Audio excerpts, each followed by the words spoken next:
Дорогие у Христе, браты и сестры, Христос уваскрос, сапраўды уваскрос, аллилуйя. Гэтае хрысціянскае пасхальнае прывітанне выражае вялікую радасць і надзею кожнага веруючага чалавека. Яго увасабленнем з'яўляецца паўсталы з мёртвых Сын Божы, Збавитель свету.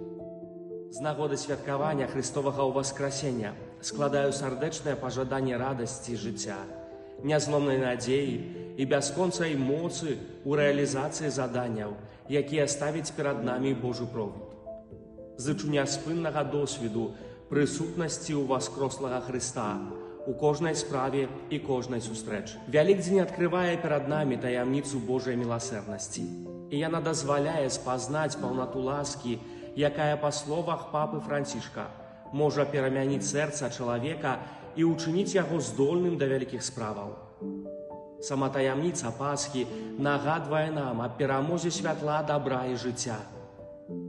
Жадаю кожнаму з вас моцнага здароўя душы і цела, аптымізму ў кожнай справе і кожнай сустрэчы. Няхай святкаванне гэтых вялікіх дзён дапаможа набрацца новых сілаў да пераадолення усялякіх цяжкасцяў і напоўніць нязломным даверам да Божай моцы і мудрасці, дзякуючы якой можам адважна глядзець у будучыню.